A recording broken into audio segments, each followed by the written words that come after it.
van llegando saludos de muchos lugares, mirá. Sí, la verdad que Sí. sí. Muy felices de darles a todos la bienvenida y de comenzar este seminario con ustedes nuevamente.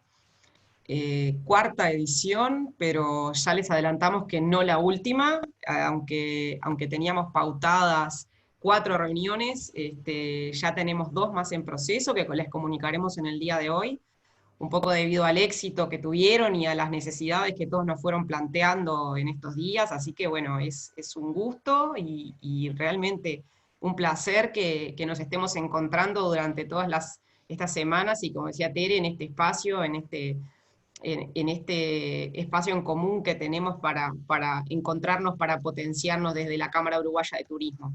Así que bueno, sin más, la bienvenida para todos y le cedo el espacio a Tere y a Ricardo. Tere, ¿querés decir algo?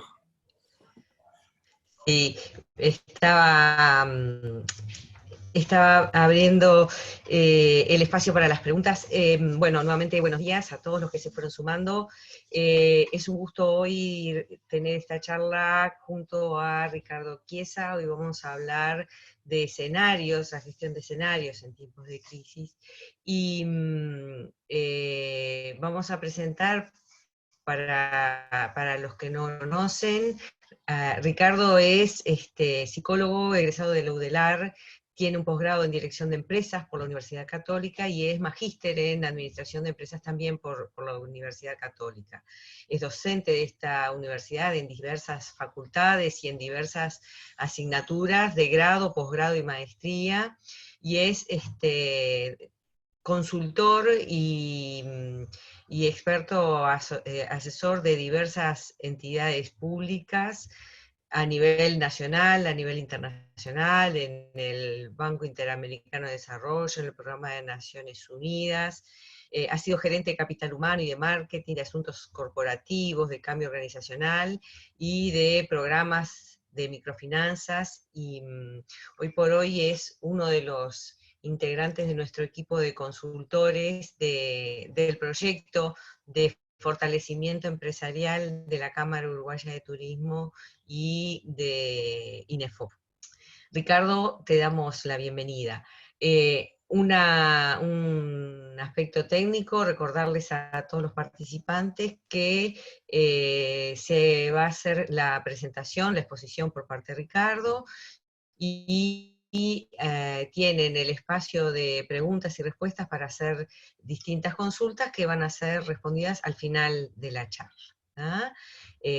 Cualquier cosa estamos acá acompañándolo y vamos a ir tratando de responder las cosas que sean de nivel inmediato, pero bueno, el espacio es todo tuyo, Ricardo. Buena jornada para todos. Nos vemos en un ratito. Bueno, bueno, muy bien, excelente, buenos días. Es un gusto estar acompañando a esta serie de webinarios de Cantur para poder pensar y reflexionar sobre lo que nos está pasando y también para poder pensar en el futuro, que no es una cosa muy sencilla, dado la gran incertidumbre que hay. Esa es una de las razones por las que hemos pensado y hemos preparado una presentación para tratar de estar mejor en cuanto a cómo vamos a encarar el futuro, que por supuesto es bien incierto a partir de toda la situación que se está viviendo, no solo en el sector del turismo, sino a nivel global. Así que, sin más, yo voy a compartir con ustedes una presentación que me va a servir de apoyo, igual ustedes me van a estar viendo. Alguien consultaba si solo tenía que ver 3 personas, si eso estaba bien, si veía 3 pantallas. Sí, esta modalidad de Zoom, de seminario, tiene esta característica, o sea que sí que van a estar viendo a Teresa, o a Marina, o a mí. Y por supuesto pueden ir haciendo las preguntas que Teresa las va a estar anotando y preparando para el final de la presentación. Voy entonces a compartir pantalla. Ustedes me van a ver, además de la pantalla, van a estarme viendo también por una camarita. Si ustedes quieren ver arriba donde están las 3 pantallitas, ustedes tienen ahí unas opciones que pueden o minimizarla o dejar solamente una pantalla. Bien, el título, ¿no? Gestión de escenarios en tiempos de incertidumbre. Creo que nunca antes habíamos tenido esta perspectiva o mirada de las situaciones que vivimos los seres humanos desde una perspectiva tan global como esta que estamos viviendo, ¿no? Esta globalización tiene múltiples facetas y nos pone ante grandes desafíos. Podemos decir de que la palabra que podría definir o explicar este fenómeno que estamos viviendo, una de las palabras más claves, sería la palabra interdependencia. Existe una interdependencia importantísima entre todos los seres humanos, entre todos los países, y esta interdependencia juega en muchos aspectos. Juega, por un lado, como factor que llevó a la propagación del virus, que de alguna manera nos tiene afectados a todos.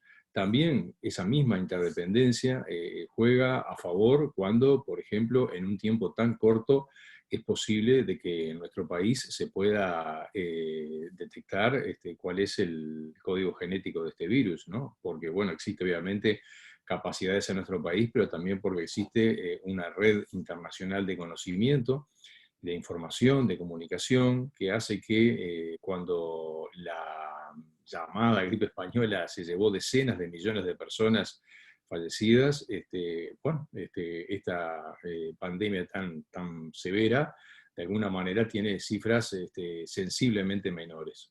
O sea que la interdependencia en sí mismo es una característica de los sistemas humanos, de los sistemas sociales, de los sistemas vivos.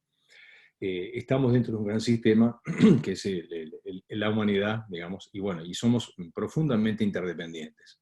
Es bien paradójico porque estamos, por un lado, separados o distanciados socialmente, pero al mismo tiempo es ahora que estamos concibiendo y percibiendo más que nunca la interdependencia que tenemos como humanidad. Esto es que tenemos un destino común.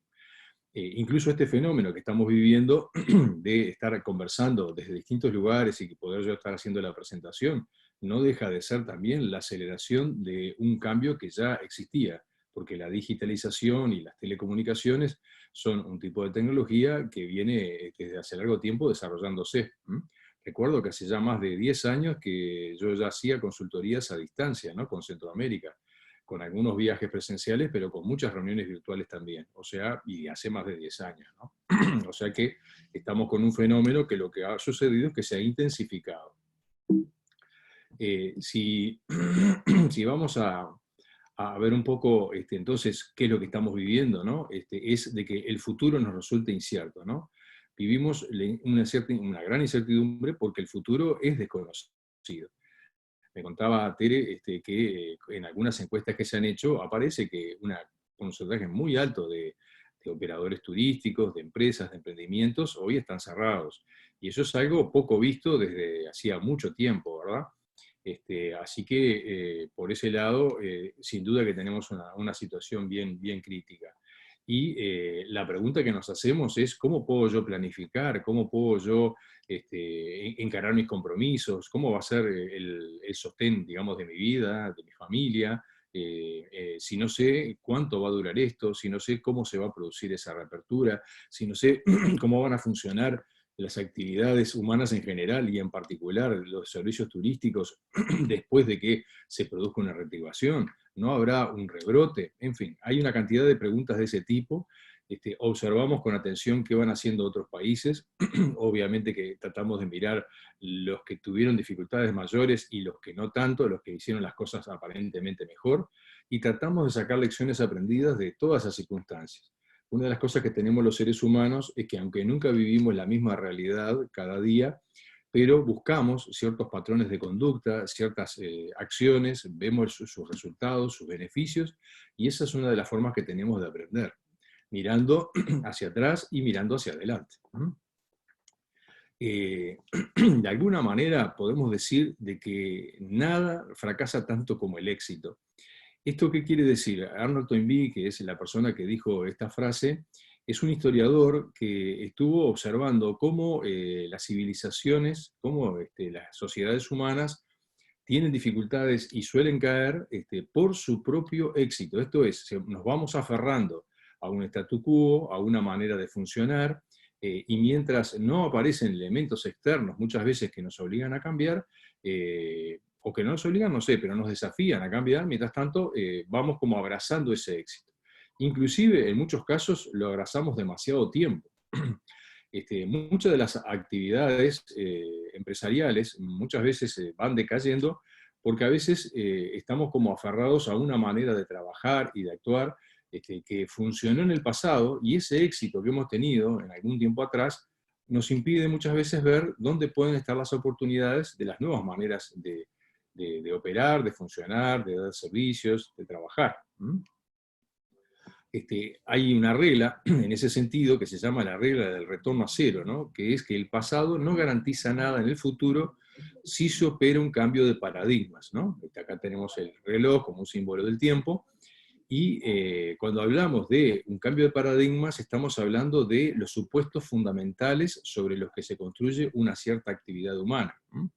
Este concepto de la regla del retorno a cero fue utilizada, por ejemplo, cuando la industria de la relojería tuvo un crack muy importante, ¿no? La relojería suiza en la década del 50 tenía una participación de mercado de más del 50% y una participación en las ganancias totales del sector de más del 80%. Y, sin embargo, 20 años después había caído de una manera drástica.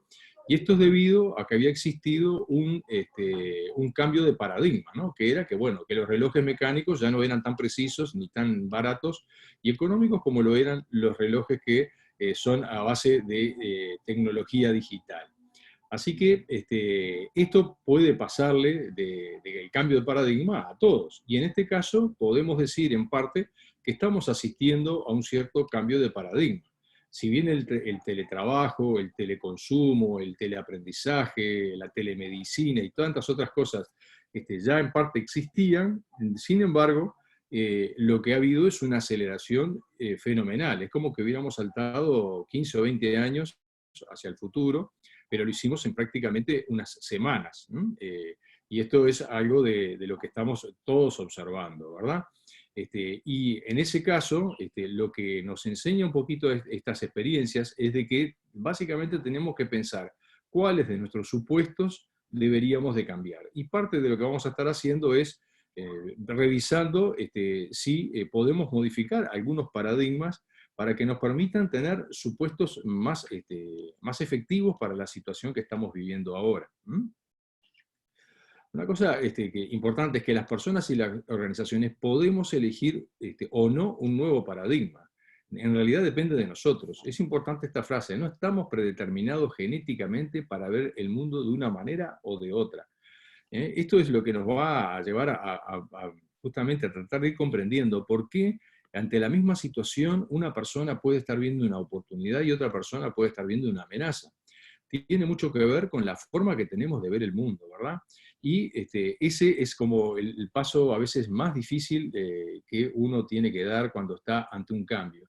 No es solamente preguntarse si tengo que hacer las cosas diferentes, sino que hay que preguntarse cuáles eran los supuestos que yo tenía, las cosas que tenía sobreentendidas sobre cómo funcionaba mi negocio, las relaciones con los turistas, de cómo funcionaban las relaciones con los empleados, cómo funcionaba la característica del servicio, cómo hacía la venta, cómo captaba clientes, etc.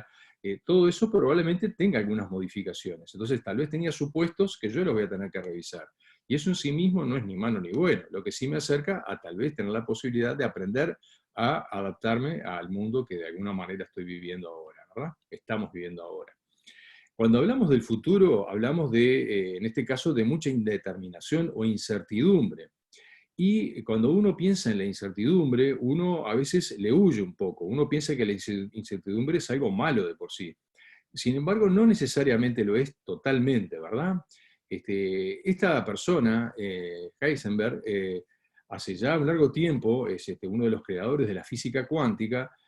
A través del estudio de lo que es la física atómica, fue detectando que hay un cierto principio de incertidumbre o de indeterminación del universo, por el cual de alguna manera se abandona la idea de la física clásica de que siempre hay una relación de causa-efecto. Esto, en otras palabras, es decir, el futuro no está escrito de alguna manera, o no está escrito del todo.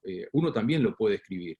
Esto es simplemente para plantear que aún en el mundo de la física, donde hay mucho determinismo, sin embargo, existe incertidumbre. ¿Cuánto más incertidumbre puede existir en la vida de los seres humanos? En realidad siempre hay cierto grado de incertidumbre respecto al futuro, solo que de alguna manera nos vamos acostumbrando a que cada día se parece al día de ayer y al de anteayer, y eso nos da una cierta sensación, una percepción de que la incertidumbre es relativa. Yo tengo cierta previsibilidad de cómo va a ser el día de mañana, de cómo va a ser la zafra siguiente. Yo ya sé que hay verano, que hay invierno, sé que hay un momento donde tengo mayor afluencia de público, otra que menos, y así. Eso me lleva a una cierta idea de que yo puedo tener previsiones, pero eso no siempre es así, y no es ni siquiera en el campo de la física, ¿no? Así que básicamente es para tener un poco presente esto, porque esta idea de la indeterminación es cierto que ha generado un montón de debate incluso entre los propios físicos, pero más allá de los científicos, también desde la perspectiva ya más de la administración y de la creación de estrategia, nosotros decimos que cuando hay incertidumbre también hay posibilidades, ¿no? También hay posibilidades, y eso es bien importante. Imagínense en un mundo en donde hubiera solamente certeza absoluta, en un mundo donde el día de mañana siempre va a ser totalmente predecible. La pregunta que cabe es, ¿dónde queda mi libertad, mis decisiones, ¿no? Si fuera absolutamente cierto todo lo que va a suceder en el futuro.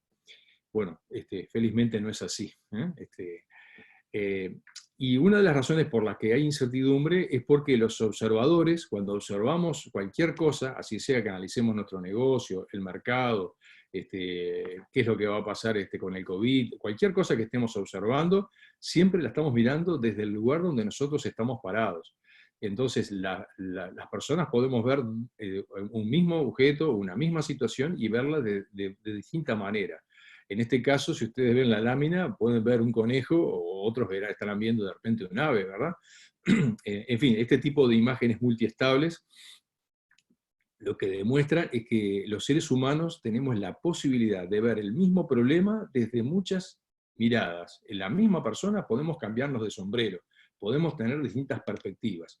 Eso es muy, pero muy importante, ser capaz de no mirar el problema desde un solo lugar, de no mirar la situación solo desde mi lugar. No me tengo que quedar como empresario encerrado pensando cómo voy a hacer para resolver solo los problemas. Voy a tener que salir al encuentro de otros empresarios, tengo que ir a la cámara, tengo que contactarme. Cuando digo de la cámara en este momento es a través de medios virtuales, pero estar en contacto, participar de intercambios, ver cómo yo puedo aprender más de la situación que estoy viviendo con otras miradas. Esta es una de las explicaciones básicas de por qué cuando la misma situación es analizada por dos personas diferentes, uno ve oportunidades, el otro ve solo amenazas. Y esto es porque, bueno, muchas veces estamos o con el sombrero amarillo, mirando solo los aspectos positivos de la realidad, o con el sombrero negro, solamente haciendo como de abogados del diablo. Ahora, lo que necesitamos no es quedarnos con un sombrero en particular, sino que es tratar de usarlos todos, ¿no? Y tener distintos puntos de vista. Y mejor si además tengo el punto de vista de mis clientes, el punto de vista de los proveedores, si los tuviera, el punto de vista de mis empleados, ¿no? Eso también me enriquece muchísimo porque vamos a necesitar esas miradas para poder entender entre todos cómo vamos a gestionar este cambio enorme que está viviendo la humanidad.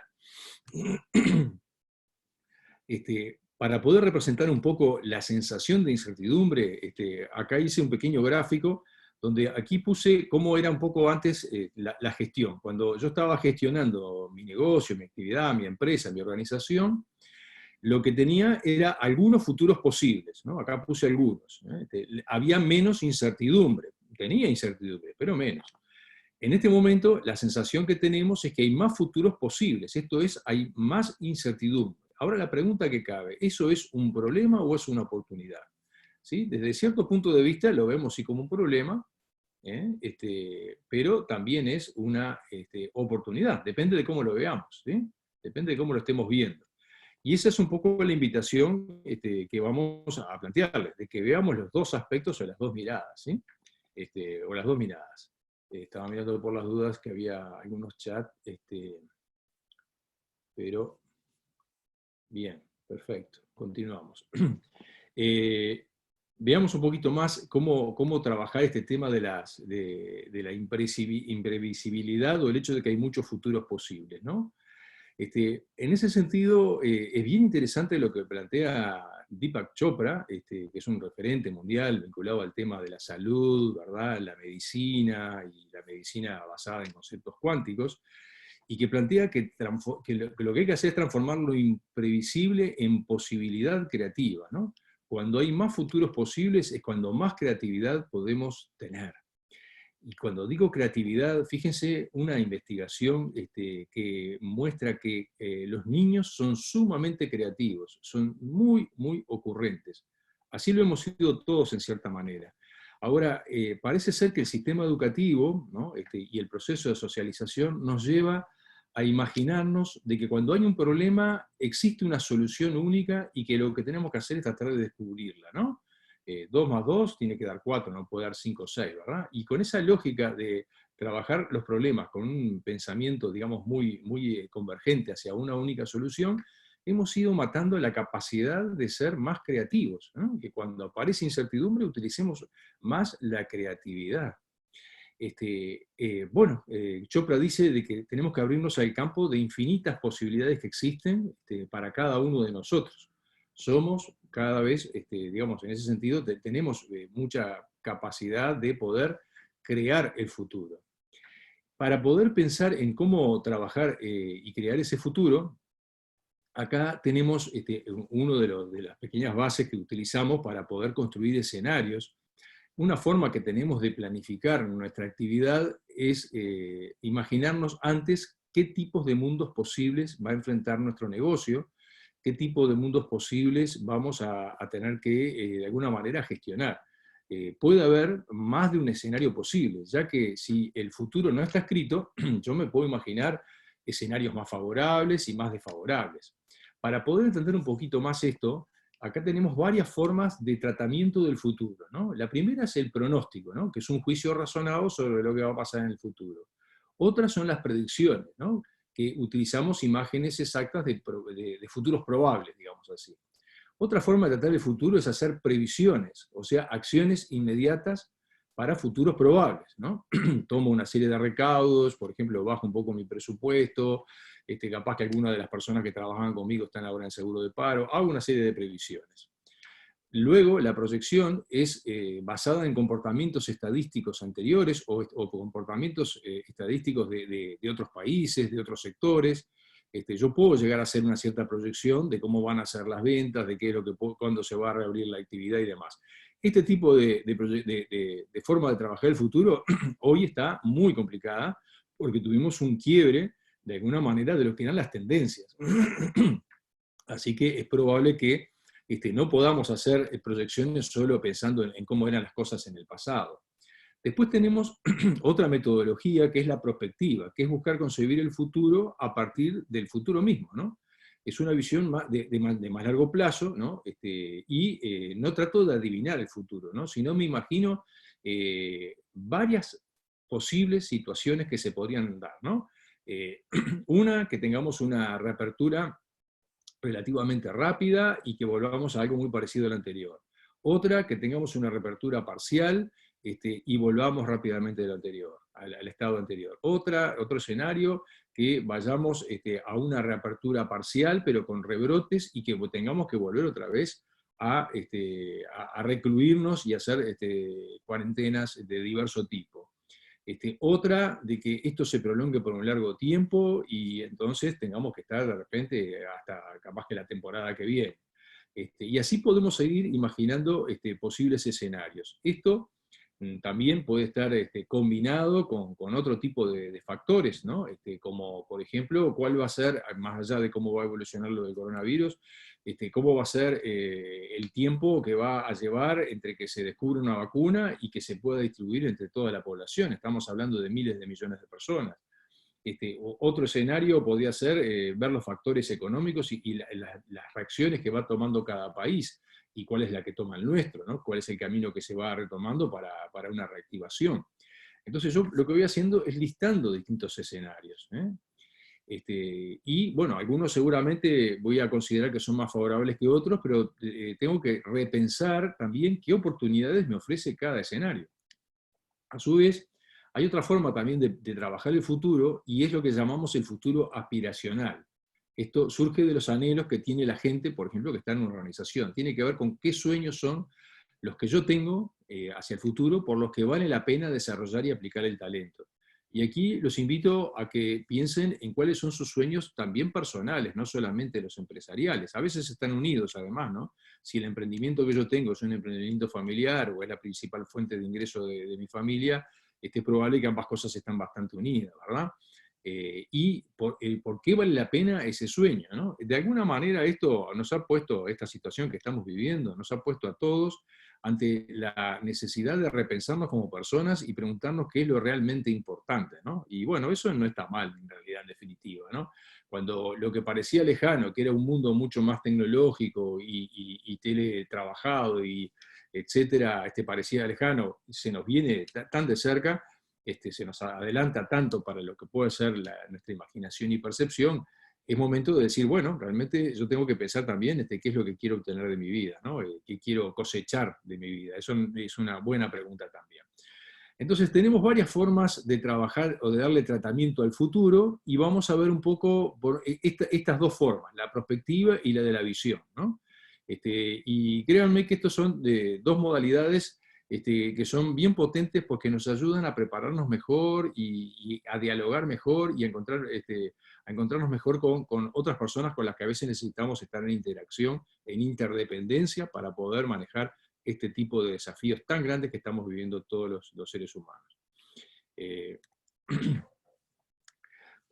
Nosotros les vamos a dejar en el material esta herramienta que se llama Creando Escenarios, ¿no? Es una herramienta para crear conversaciones sobre historias posibles. Para que ustedes no piensen que es una técnica muy complicada, le hemos puesto esta idea, que es una herramienta para crear conversaciones sobre historias posibles. La idea es que uno pueda, si es necesario, hasta escribir, ¿no? Varias historias con qué es lo que puede llegar a pasar si sale la vacuna pronto, si demora 2 años, si la reactivación es a cuentagotas, o si es de alguna manera más acelerada. Entonces, ese tipo de conversaciones, ¿no?, se pueden estimular con preguntas como las que están acá. Estas son preguntas que a lo largo del tiempo, cuando hemos tenido que llevar adelante gestión en empresas de distinta complejidad y tamaño, se las hacemos directamente a los equipos directivos, aunque también se las podemos hacer a muchas personas más, ¿no? Esto no es algo exclusivo para un empresario solo que sentado y aislado se pone a pensar en el futuro, sino que esto se enriquece muchísimo si se conversa con otras personas también, ¿no? Algunas de las preguntas, no las voy a leer todas, pero ¿no? ¿Cuáles son las decisiones más importantes que estás enfrentando ahora, ¿no? Son todas preguntas como para saber qué tipo de historia tenés que pensar en el futuro, ¿no? ¿Qué restricciones encuentras en la cultura de tu organización? ¿Qué decisiones resultarían de otra manera si estas restricciones no existieran? Esta pregunta, por ejemplo, la tercera, es sumamente potente, ¿no? Porque uno podría preguntarse, ¿qué podría hacer yo, ¿no?, hoy, en mi organización, que generaría resultados totalmente distintos si no tuviera limitaciones, digamos, ¿no? Eso son como preguntas interesantes, ¿no? No es para negar que haya límites, dificultades, escasez de fondos, capaz que estoy endeudado, o capaz que simplemente, nada, tuve que hacer toda una reducción y tengo un costo fijo que aún con toda la reducción no lo reduzco a cero, y tampoco sé cuánto va a demorar eso, lo voy a tener que sostener, etc. No es negar eso, ¿no? Pero es permitir que la mente piense de manera más creativa, ¿no? Cuáles son aquellas acciones que podrían tener un efecto importante y significativo en los resultados. O, por ejemplo, cuáles son los 3 o 4 factores externos que tienen más impacto en mi empresa, ¿no? ¿Qué es el clima? ¿Qué es el tema de la salud? ¿Es el tema de los impuestos, digamos, de entrada y salida del país? En fin, ¿cuáles son los factores críticos que impactan más en mi empresa? Saber cuáles son los factores externos que impactan más me va a permitir tratar de dibujar escenarios en donde voy a tener siempre en cuenta esos factores, ¿no? Repito, en cada escenario, en cada situación posible, esos factores y voy viendo en cada escenario cómo se comportan esos factores críticos, ¿no? Cómo se comporta el tema de los impuestos, cómo se comporta el tema del comportamiento de los consumidores o de los turistas, cómo se comportaría en tal escenario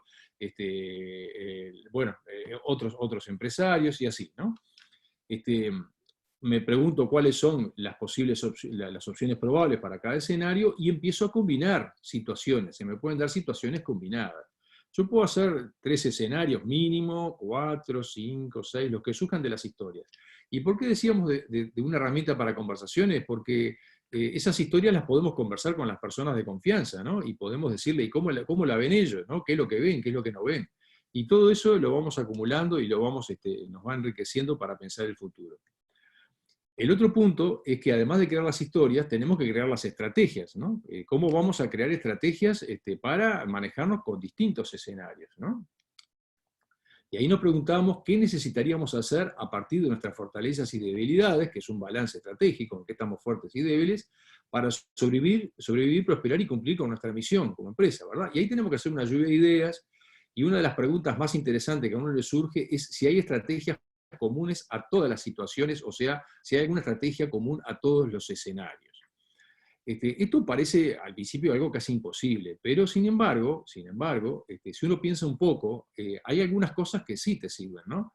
Yo puedo aumentar algunas de mis fortalezas. Si, por ejemplo, yo tengo un buen vínculo con los clientes, ¿qué voy a tener que hacer? Tengo que tratar de mantener esa fortaleza. Y eso yo sé que me va a servir para cualquier escenario. Poder mantener viva la relación o la presencia de mi marca o de mi servicio o del vínculo, mantenerla presente en la mente y en los corazones de los turistas, es algo bien importante. Y yo eso lo puedo hacer aunque no sepa cuál es el escenario que va a estar planteado. O, por ejemplo, lo puedo hacer también con alguna de mis personas claves de mi equipo de trabajo, ¿verdad? O también puedo estar preparándome, estando atento y relacionado con la cámara y con mis colegas todo el tiempo para poder tener información inmediata y actualizar esas historias que yo construí y esos escenarios para darme cuenta de cuál de los escenarios o cuál mezcla de esos escenarios es la que se va a estar dando en definitiva, ¿verdad? En fin, estas son algunas de las preguntas que nos hacemos para poder construir escenarios, así que es una herramienta que los invito a que tranquilos, o sea, mate de mano, de por medio, o lo que a ustedes les guste, conversen, charlen, busquen sus personas de contactos. Ahora vamos a hablar un poquito más de cómo combinar esta herramienta con algunas otras, ¿verdad? Aquí estamos viendo entonces, de todas las herramientas que habíamos planteado, formas de tratar el futuro, la que tiene que ver con buscar futuros probables y entender futuros probables. Ninguno de esos escenarios es una bola de cristal, y ninguno de los escenarios que ustedes elaboren ahora necesariamente van a suceder tal cual. El mayor efecto que tienen los escenarios es que a ustedes les va a permitir descubrir con mayor claridad, estar más atentos, cuáles son los factores críticos que tienen que seguir y atender y conocer sus tendencias, y cuáles son algunas estrategias que en cualquier escenario ustedes las van a tener que llevar adelante. Porque entonces no se van a paralizar esperando a que se dé el escenario A, B o C, sino que van a poder estar trabajando directamente sobre aquellas acciones que de repente le preparan capacidades. Todo lo que implica construir capacidades como el capital relacional, que son los vínculos con todas las personas que tienen interés, y ustedes también tienen interés de la empresa, conocimiento, aprendizaje, todo eso sin duda que son capacidades que ustedes las van a poder utilizar en cualquier escenario, ¿no? Hay una competencia que solemos decir que es como la competencia madre para el futuro y que le llamamos aprender a aprender. O sea, tener la capacidad de seguir aprendiendo es una de las llaves que necesitamos para el futuro. Porque aprender significa saber adaptarse. Hay un autor y un referente, un experto internacional, Peter Senge, que dice que solo las organizaciones inteligentes, o sea, las que saben aprender, son las que van a poder sobrevivir en el futuro. O sea que la sobrevivencia en el futuro no depende ni de la cantidad de capital que tenés en la cuenta, ni de la cantidad de recursos físicos, instalaciones y marcas, sino que al final del todo, lo que te va a permitir entrar en el futuro o mantenerte en el futuro y ser sostenible es que seas capaz de aprender, de seguir todo el tiempo interactuando con la realidad que te toca y aprendiendo de ella, ¿no? Mucha retroalimentación, mucho dato, hago algo, enseguida lo evalúo, no espero meses y mucho menos años. Todo eso me va a ayudar a estar aprendiendo permanentemente. vamos a la otra parte, la otra forma de trabajar el futuro. Ya no es solo por escenario, sino que voy al futuro aspiracional, ¿no? Que es tan importante como el anterior. Así como yo en la gestión de escenarios, lo que hago es manejar distintos futuros posibles. En el caso, digamos, de trabajar sobre el futuro deseado, lo que estoy haciendo es volcando en ese futuro mis mejores valores y mis mejores objetivos. Freddy Kosman, un experto argentino que actualmente vive en California y que forma parte de los grupos del MIT, del Instituto Tecnológico de Massachusetts, dice que hay una correlación entre la naturaleza visionaria de una corporación, o sea, de una organización o de una empresa, ¿no? Y sus resultados económicos, una correlación muy alta. Es tan clara esa correlación como la que existe entre el no fumar y la salud. Esto es porque todas las investigaciones indican que cuando las organizaciones no solamente juegan a la suerte, ¿no? Sino que visualizan el futuro y trabajan en pos de una visión positiva y alentadora del futuro, estas organizaciones logran mejores resultados y más perdurabilidad, ¿no? Más duración en el tiempo, digamos así. Hay varios estudios, ¿no? Esto lo dice Kosman, pero hay varios estudios. Ahí tenemos a este hermano argentino que dice eso.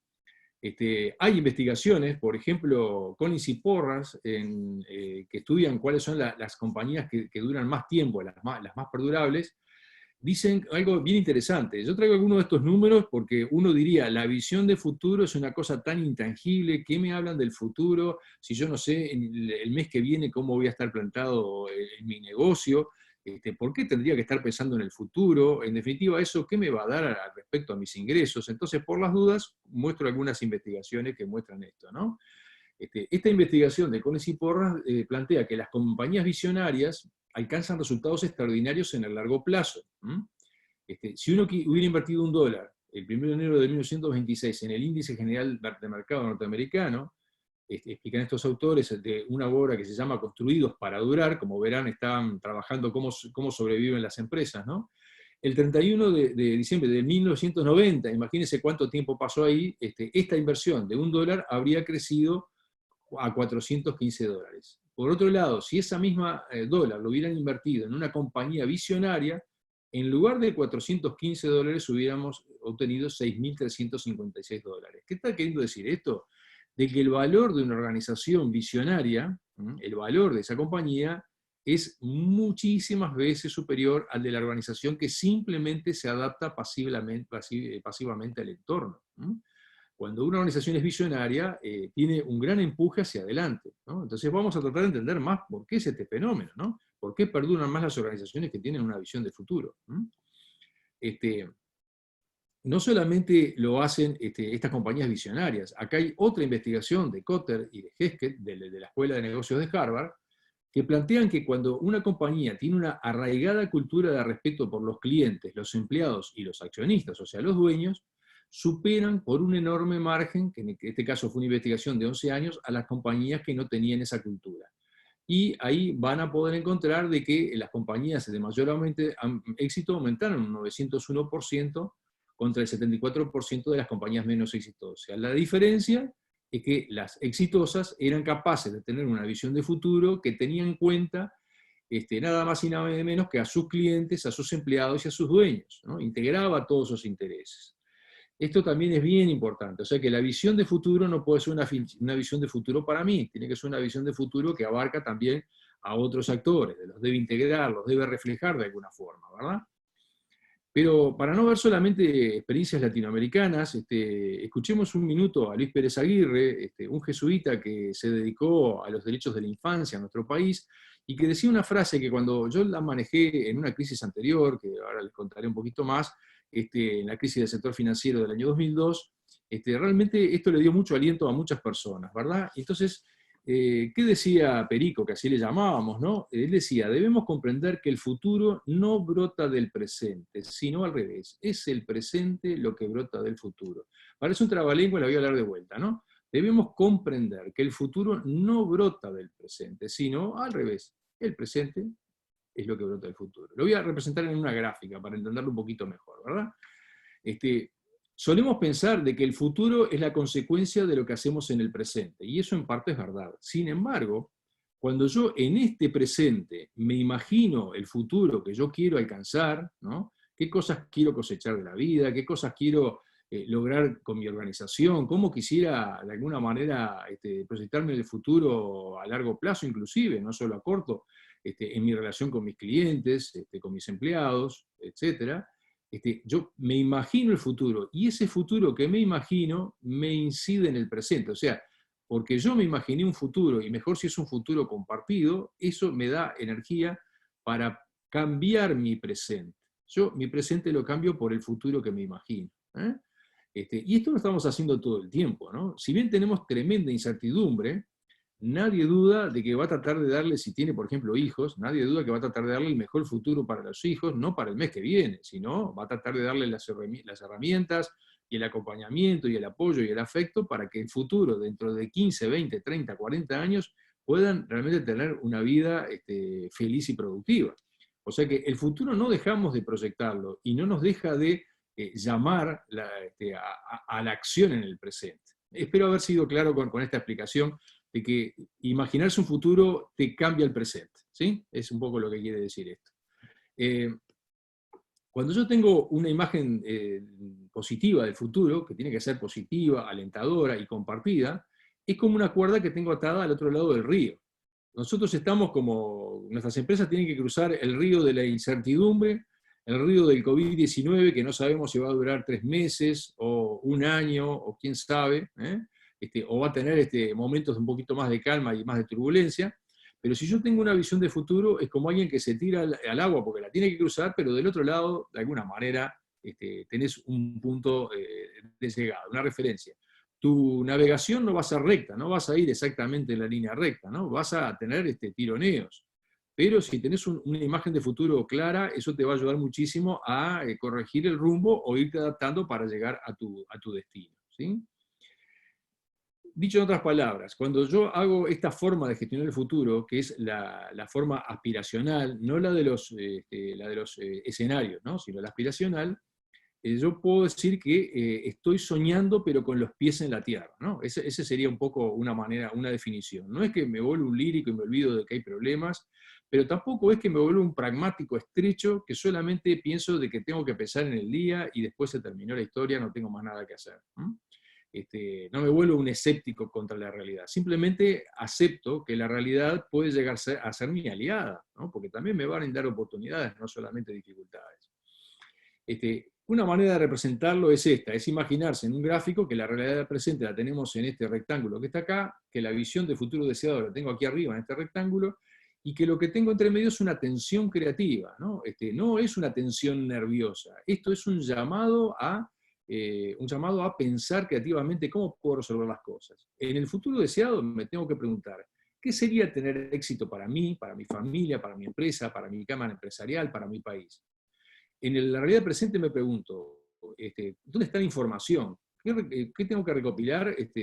¿No? ¿Cuáles son los datos que yo puedo recopilar para hacer observaciones, tener muchos puntos de vista, ¿no? Quedarme solo con una mirada, tratar de escuchar a otros? Entre lo que yo quiero que pase, ¿no? Y lo que está pasando hay una diferencia, una distancia. Y eso me tiene que llamar a la creatividad. Es como las cuerdas de una guitarra, que si están muy flojas, no suena buena música, y si está muy tensa, la cuerda se puede romper. Yo tengo que mantener la cuerda tensa, ¿no? Mantener mi mente puesta en los dos puntos, el punto actual y la finalidad, ¿no? La imagen de futuro que yo quiero construir. Eso genera creatividad.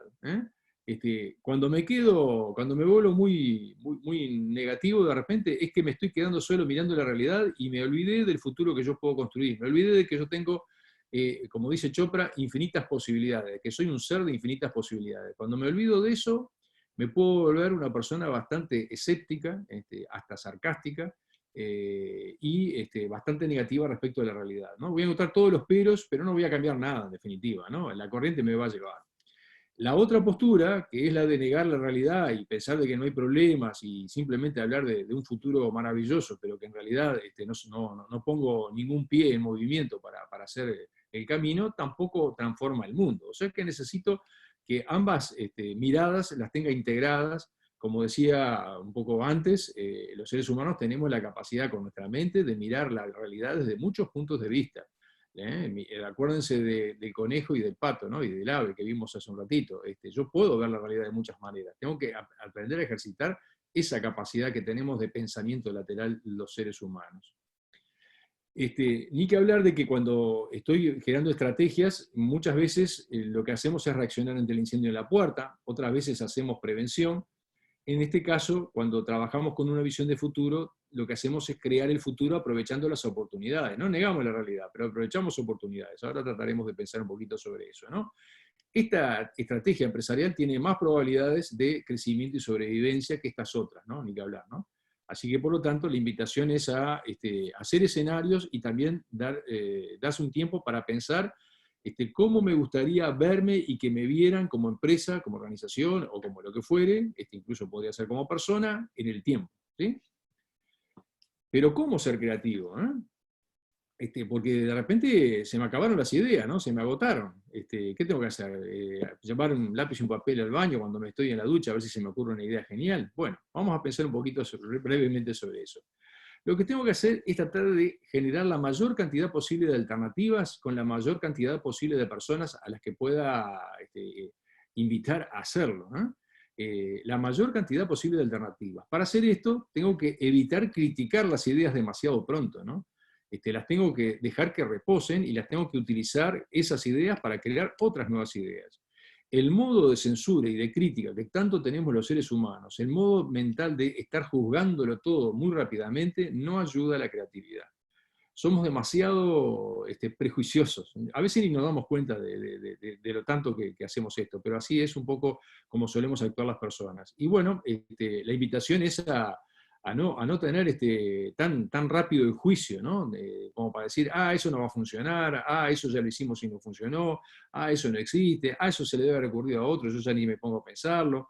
Ese tipo de pensamientos matan las ideas, y sobre todo la creatividad. Así que crear la mayor cantidad posible de alternativas de solución, de alternativas de acción, con la mayor cantidad posible de personas con las que estoy interactuando.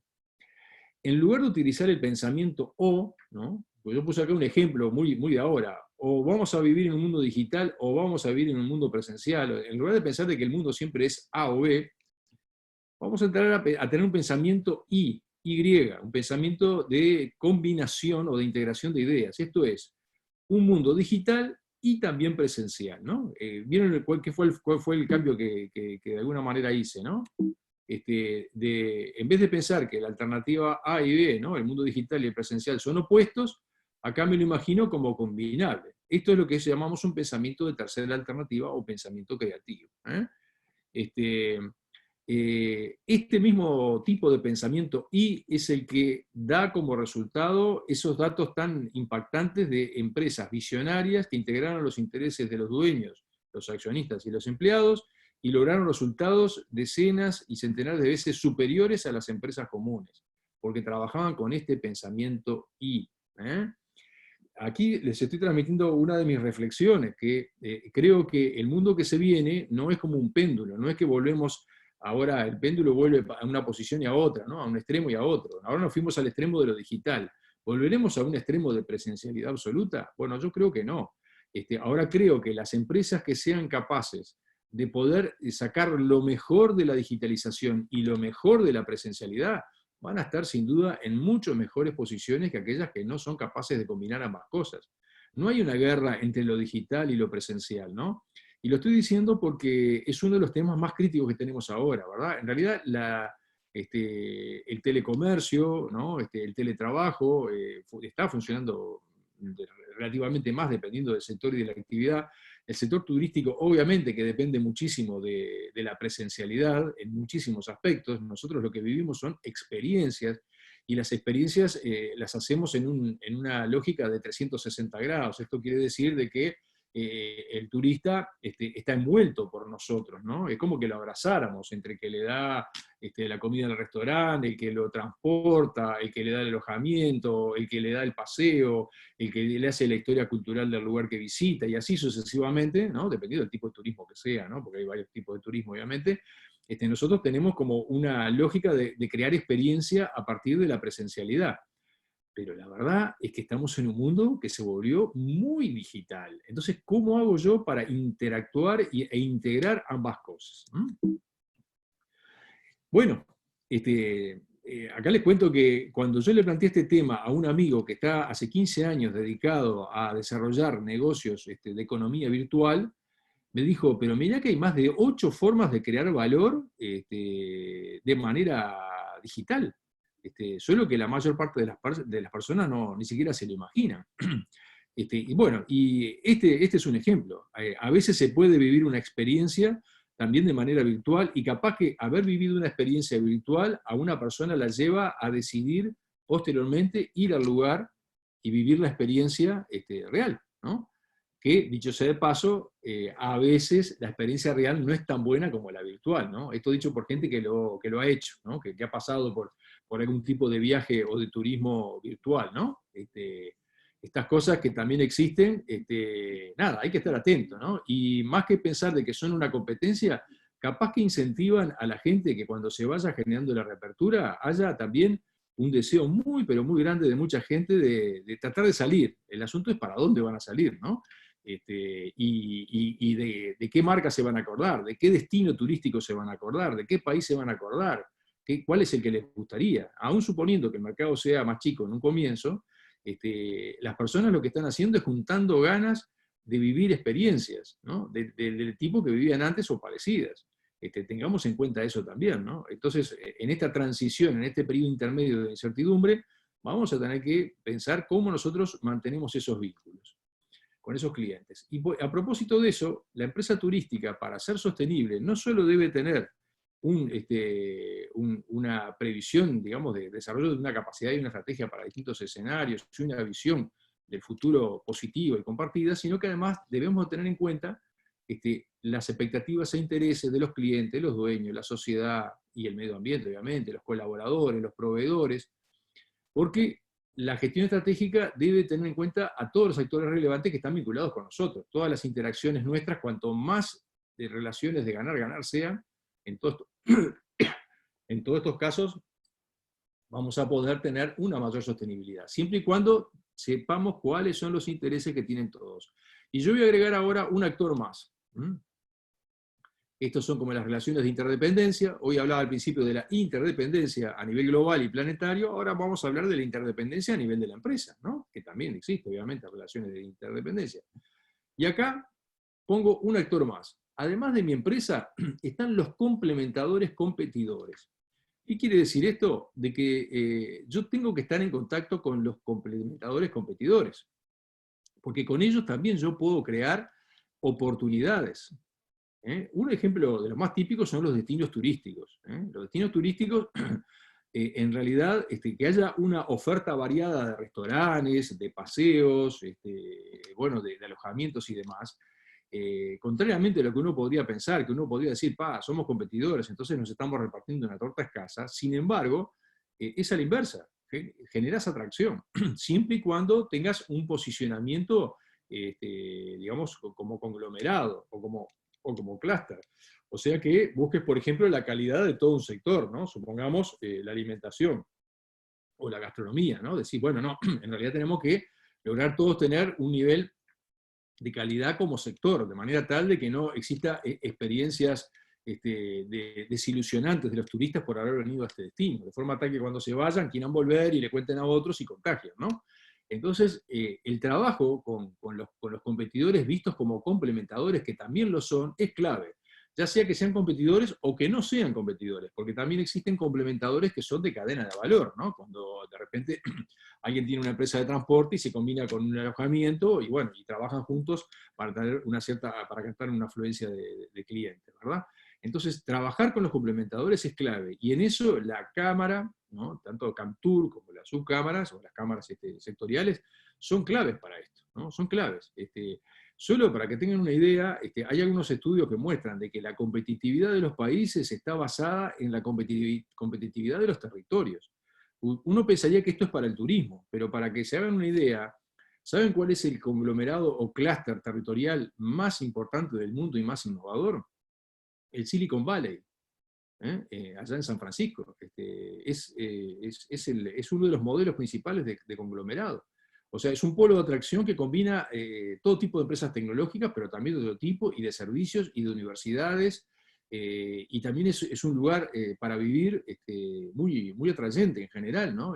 Para muchas personas que justamente van allí por el conocimiento, por la empresa, por el trabajo, y porque les gusta vivir ahí, ¿no? Lo comento solamente para entender de que la estrategia nuestra tiene que ser 360 grados. Yo, si quiero ser sostenible, tengo que pensar en ese futuro, cómo me voy a relacionar con todas estas personas, y tengo que crear valor junto con ellos. Los intereses de ellos y los míos, todos integrados, ¿verdad? ¿Cómo puedo cambiar ese mundo digital? Para dejarles otra herramienta más.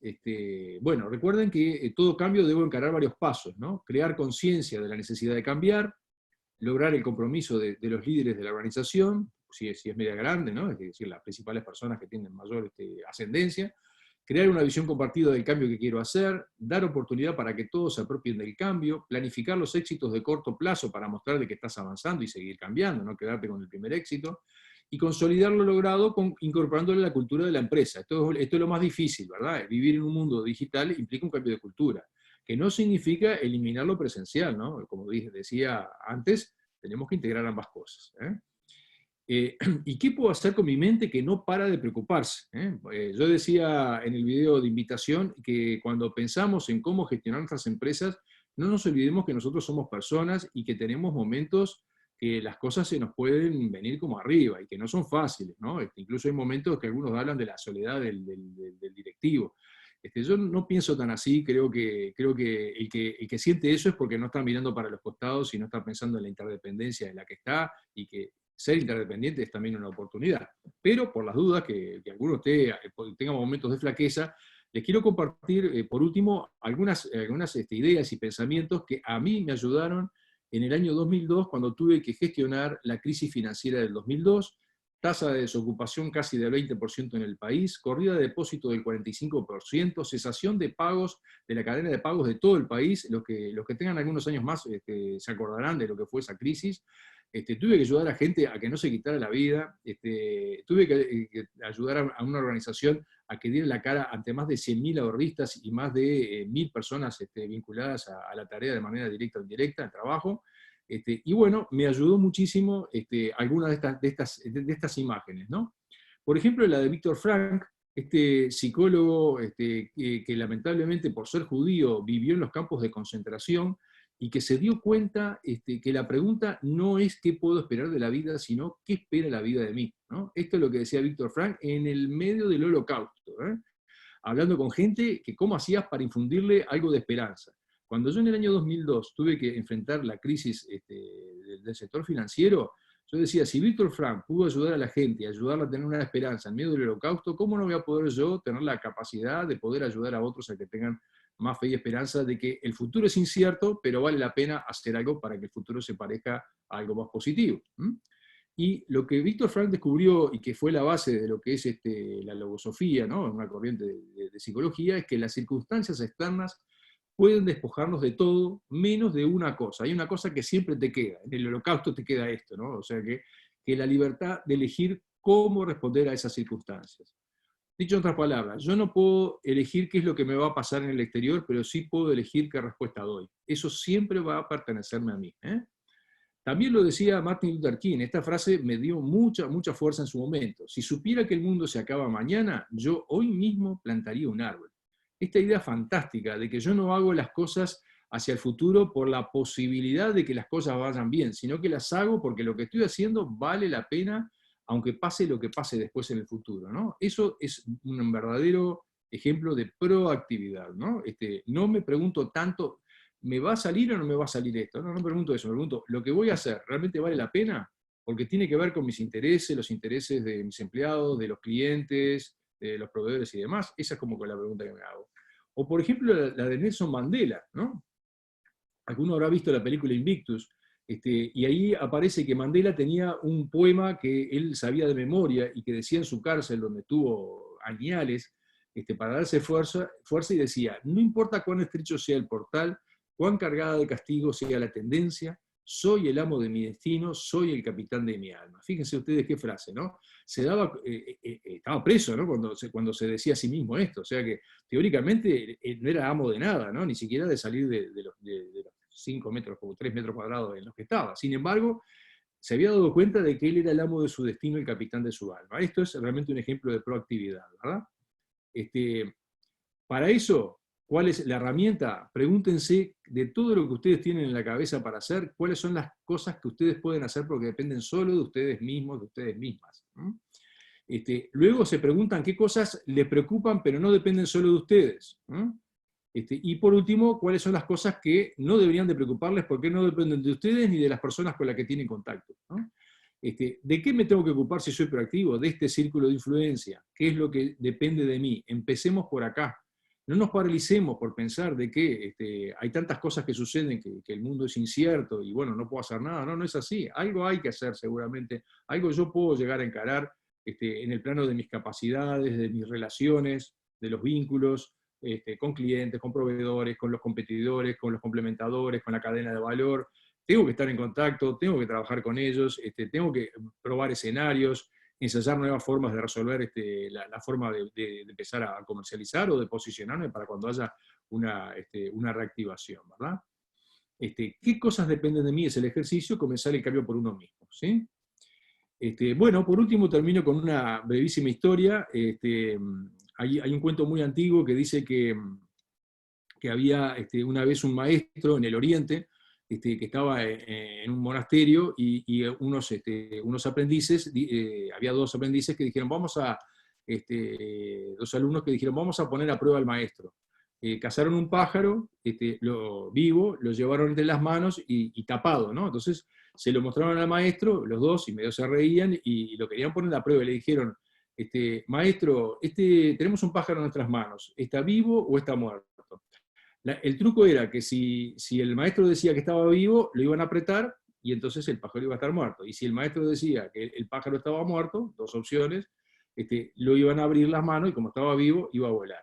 El maestro los miró y les dijo, la vida del pájaro está en sus manos. La vida del pájaro está en sus manos. En esa respuesta superó la dicotomía del dilema que le tenían planteado y también me sirve para decirle de que el futuro también está en las manos de ustedes.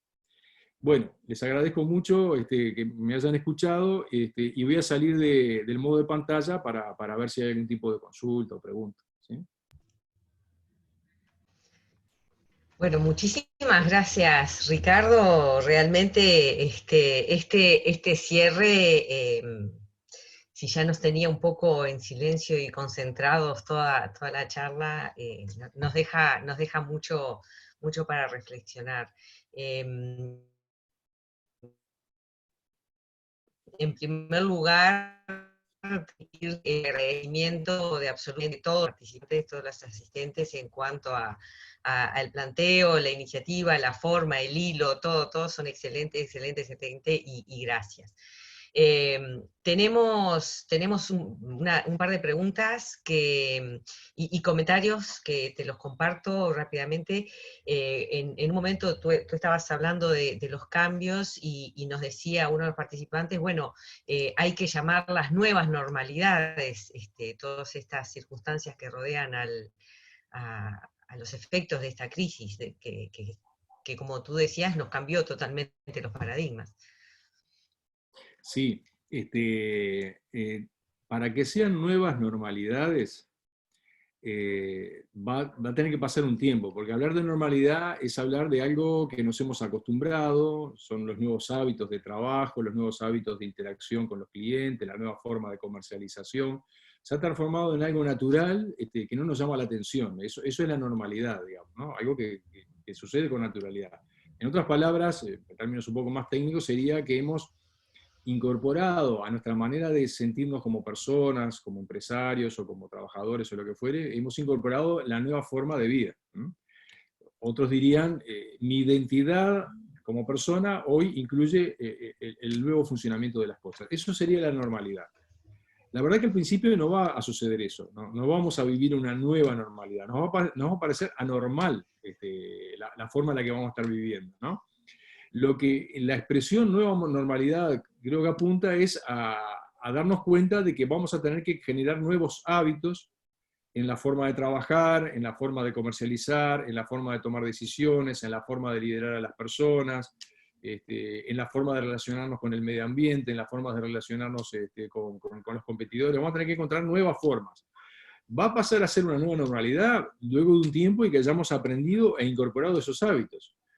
Y siempre lo ideal sería que hayamos aprendido a aprender. Esto es, de que la nueva normalidad no se transforme en un nuevo statu quo en donde las cosas otra vez no cambian. O sea, llegamos a un nuevo estado de cosas, pero nos congelamos y nos cuesta seguir cambiando, ¿no? Ojalá que no. Ojalá que aprendamos de que en realidad el aprendizaje es continuo, que el aprendizaje bien entendido no duele, no cuesta tanto. Cuanto más aprendemos y cuanto más compartimos conocimiento, no se pierde. Esa es una de las ventajas del conocimiento humano, de que hay cosas que igual se las pasas a otro y ya no las tenés, pero compartir conocimiento te genera más conocimiento. Ojalá que la nueva normalidad incluya la capacidad de seguir cambiando, ¿no? Porque bueno, podría extenderme un poquito más, pero sí, creo que hay que entenderlo de esa manera, ¿no? Es más bien como una aspiración lo de la nueva normalidad, ¿no? Llegará cuando haya un hábito, nuevos hábitos, y ya ni nos acordemos del COVID-19 como para una etapa, pero ya nos adaptamos y estamos en otro mundo distinto que hacemos las cosas un poco diferentes. Yo me imagino que con una buena mezcla de presencialidad y de actividades digitales. Y por las dudas agrego algunas otras, con una buena mezcla de inteligencia artificial, de la cual no hablé mucho, pero que tiene un tremendo impacto, y de inteligencia artificial y también de inteligencia humana, combinadas. Porque ahí también hay una cierta oposición, ¿no? Por las dudas no lo conté, pero si ustedes miran las previsiones que hay sobre el impacto de la inteligencia artificial, hay el caso de Andrés Oppenheimer, que es un periodista argentino que tiene digamos, programas en la CNN, y tiene un libro publicado que tiene un título el título la verdad que no me gusta mucho, porque dice sálvese quien pueda, y estoy seguro de que la manera de salvarse no es que cada uno tire para su lado, sino que hay que interactuar. Lo llamativo es que después en sus libros tiene cosas en donde muestra que gente colaborando logra resolución de problemas. Pero voy a esto. Cuenta una anécdota de que fue a un hotel, obviamente que no es acá en Sudamérica, que lo atendió un robot, ¿no? Y ahí tenés inteligencia artificial, ¿no?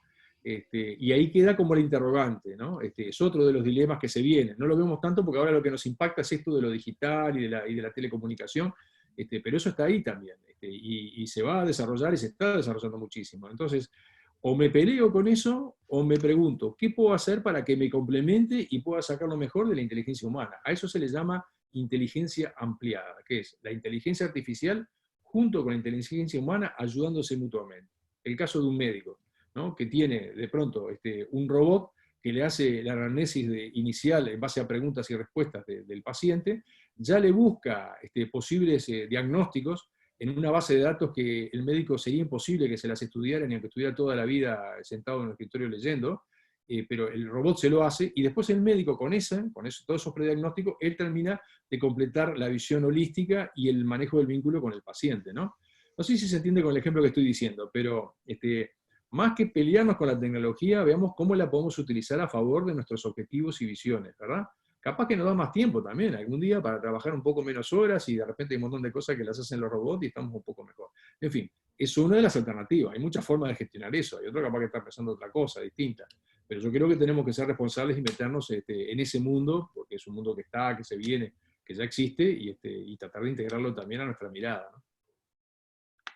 Sí, esto último quizás entra dentro de lo que tú trabajabas sobre el final de la charla, de incorporar nuevas formas de visión que no son excluyentes, sino que suman y que generan nuevos desafíos, nuevas oportunidades de avanzar.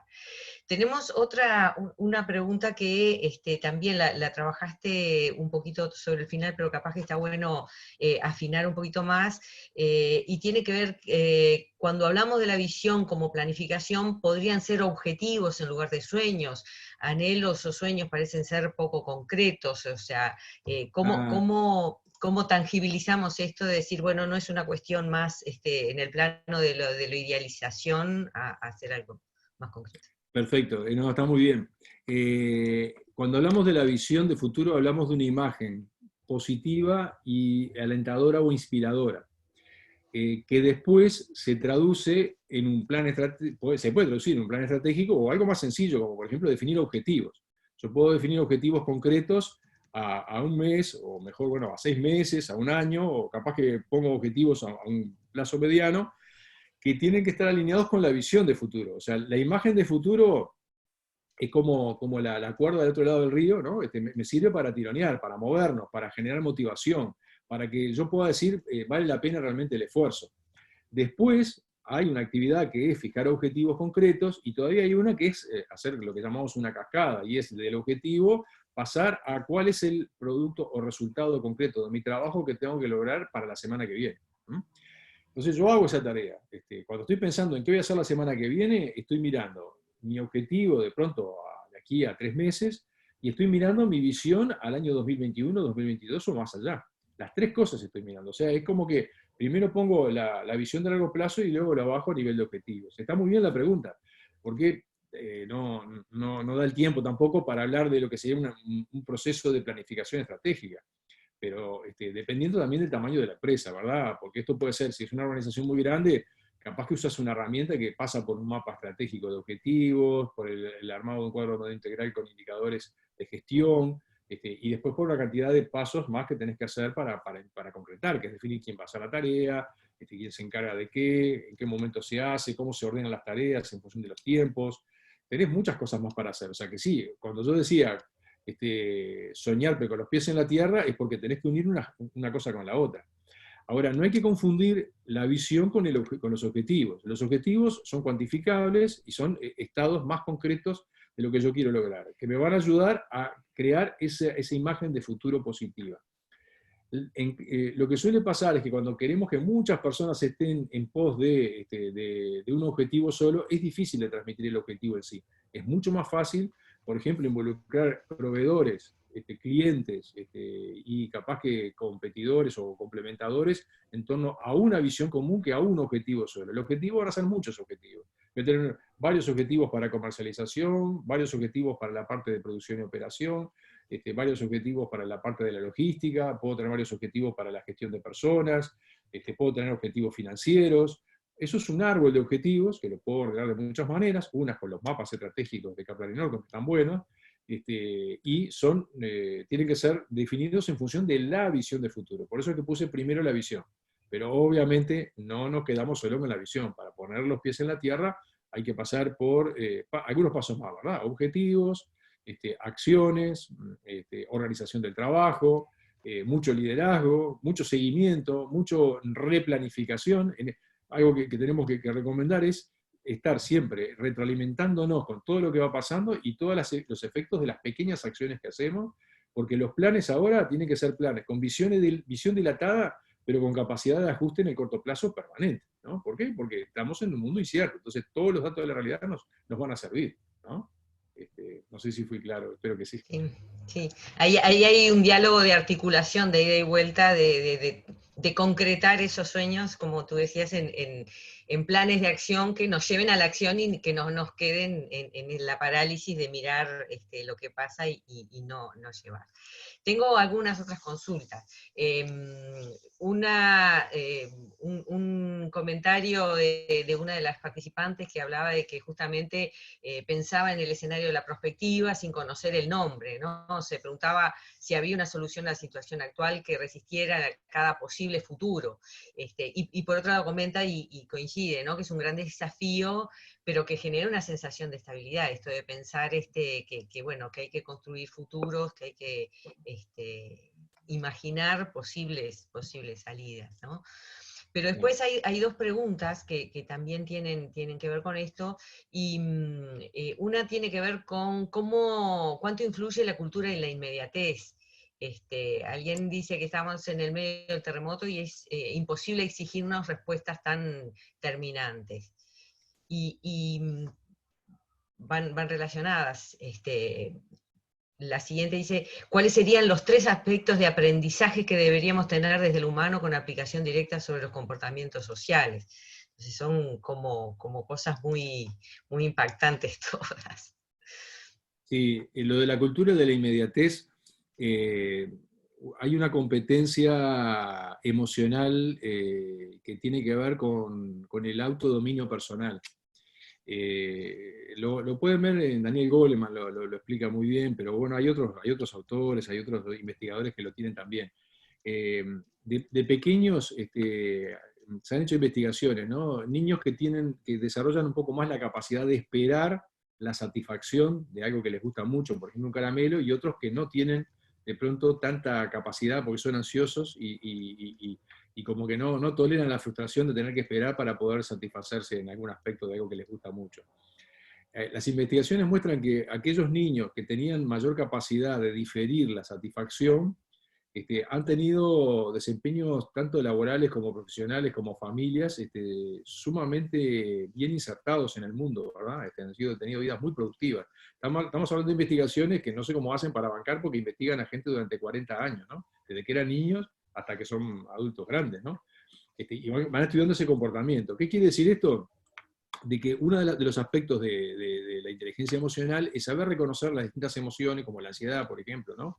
O el deseo desmedido de tratar de consumir algo, ¿no? O de tener algo ya, con la capacidad de poder esperar en pos de lograr algo mejor, o cambiar de objetivo, de propósito, o no darle tanto valor a algunas cosas que de repente nos parecen que es lo que nos van a hacer más felices, sabiendo que también la felicidad no es solo consumir, ¿no? Y mandar para adentro, ya sea comer o cualquier consumo simbólico, sino que también las personas somos muy felices cuando sacamos lo mejor de nosotros, ¿no? Es un tema que hay que probarlo, pero es una gran experiencia. Y eso puede disminuir en parte esa ansiedad brutal y ese inmediatismo que obviamente en parte tenemos, es cierto, ¿no? Pero bueno, eso es parte del desarrollo de las competencias de tipo emocional, que están muy asociadas hoy en día también al desempeño laboral. Antes se creía que con un buen cociente intelectual ya era suficiente para decir, acá tenemos a la mejor persona que hay que seleccionar, por ejemplo, para un trabajo. Hoy en día sabemos de que el cociente intelectual y el cociente emocional, que son dos formas de medir el nivel de inteligencia de una persona, de inteligencia más operativa, racional y inteligencia emocional, están correlacionados, y que las personas que logran un mejor desempeño laboral, por ejemplo, en lo que se propongan, inclusive liderando algo, va a depender mucho de esa competencia emocional, de tener un buen dominio y saber reorientar sus emociones, o sea, no se guían solo por lo que sienten, por supuesto que hay que tener en cuenta lo que sentimos, ¿no? Pero son capaces de conectar lo que sienten con sus objetivos y valores, ¿no? Y esa conexión les permite tener mejores respuestas. Eso es lo que llamamos inteligencia emocional en relación al tema de la inmediatez. Y en relación al tema del aprendizaje, para poder aprender de manera más profunda, no solo hay que tratar de ver que, yo qué sé, yo quiero vender y estoy vendiendo poco, entonces voy a hacer más actividades de ventas para poder vender más. Eso es una forma de pensar. Si yo quiero realmente aprender a fondo, lo que tengo que preguntarme es, yo quiero vender más, pero ¿cuáles son los supuestos que estoy usando para vender? ¿Qué es lo que realmente sé de los clientes? ¿Qué efecto tienen cuando yo voy a los clientes, lo que tengo como respuesta, ¿no? Ya sea por cómo me compran o por lo que dicen, de qué tan satisfechos están, los comentarios que hacen en las redes, etc. Utilizo toda la retroalimentación para revisar mis supuestos. Y capaz que yo creía que los clientes iban a estar más satisfechos de una manera y me doy cuenta que no, que ahora están empezando a preferir otra distinta.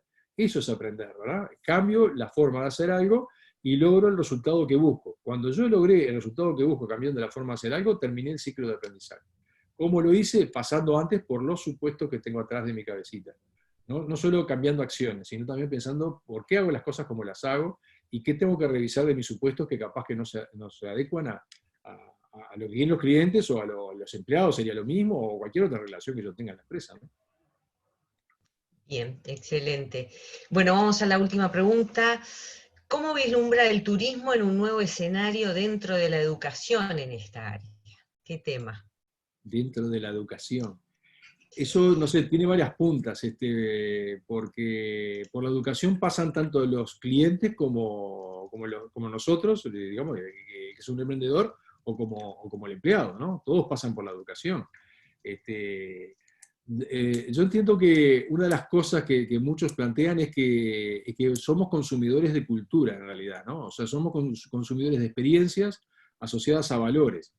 La educación tiene un papel importante en ese sentido, en varios aspectos. Digo, no sé por qué lado es que viene la pregunta, pero uno sería la formación profesional, ¿no? O sea, formar gente para tener excelentes servicios en el campo de turismo, esa sería una. Pero también es cierto de que si uno desarrolla la educación y la cultura, consumimos cosas distintas, ¿no? Entramos a valorar cosas diferentes también, y las vemos de otra manera. Incluso el turismo no deja de ser también una actividad cultural. Además de que hay un turismo cultural, cualquiera que viaja, algo está aprendiendo, ¿no? Por ejemplo, ¿cuántas veces hemos hecho un viaje y volvemos a nuestro país y lo vemos de una manera distinta, ¿no? O sea, lo resignificamos. Ahí aprendimos algo. ¿Por qué? Porque hicimos comparaciones. Teníamos un conocimiento previo, conocimos una realidad nueva y venimos con una cantidad de ideas diferentes, ¿no? Teníamos una idea previa y después bajamos a tierra, ¿no? Nunca me olvido el viaje que hice a Italia con mi esposa por primera vez para conocer de dónde vino mi tatarabuelo. Y las playas eran maravillosas, ¿no? Eran hermosas, fui en julio, pero no podía ni pararme, ¿no? Había una persona al lado de otra, tenía que ponerme unas zapatillas porque la arena era toda volcánica y entonces me pinchaba. O sea, no la pasé tan bien como uno podría imaginarse. Después de eso volví y dije, qué hermosas las playas que tenemos, ¿no? No porque aquello no me guste, pero me gustó mucho más lo que teníamos, ¿no? Eso también es aprendizaje y eso también es parte de la educación. O sea, también el turismo genera todo ese tipo de cosas, ¿verdad? Somos en parte una industria cultural también, y una industria que algo hace en materia de educación, ¿no? También algo hace. Capaz que hay que hasta complementarse con el sector educativo y con otros sectores, ¿no? Seguramente. Impecable. Bueno, muchísimas gracias, Ricardo. Hay un par de consultas más que capaz que en una de esas después las respondemos por mail para que nos queden, para ir cerrando la instancia de este seminario. Nosotros estamos absolutamente agradecidos contigo y con los participantes por su respuesta, por ser parte y bueno, por llevarnos en cada encuentro un aprendizaje nuevo y una instancia de decir, bueno, qué bueno que podemos seguir trabajando, qué bueno que podemos seguir complementando miradas y qué bueno que estamos en este proceso de ser parte de este turismo y de esta recreación del turismo de aquí en más. Marina. Bueno, la verdad que muy, muy alentador la presentación de Ricardo, excelente. Ya lo sabíamos porque venimos Tenemos el gusto de trabajar sí, juntos. sí, desde hace ya un tiempo, así que estamos muy agradecidos con todo el trabajo que hace Ricardo, que realmente es excelente. Creo que en este momento en particular es más que oportuno, también, como él decía, cambiar las miradas, observar las cosas desde otros puntos de vista. Así que bueno, agradecerle a todos los que nos acompañan en este ciclo. Esténse atentos, que a partir de hoy a la tarde ya vamos a estar lanzando las nuevas charlas. Agradecer sin duda que toda la gente de todo el país se esté sumando, en mi nombre propio, en el de nuestro presidente y en el de nuestra comisión directiva de Camtur, y a todos los ponentes que nos han venido acompañando y los que nos acompañarán en futuras intervenciones. Así que bueno, muchísimas gracias a todos. Bueno, muchas gracias a ustedes también por invitarme y por haber tenido la paciencia de escucharme tanto rato. Gracias. No, Nos vemos en la próxima edición. Gracias. Nos vemos. Hasta luego, que anden bien. Chao. Chao, chao.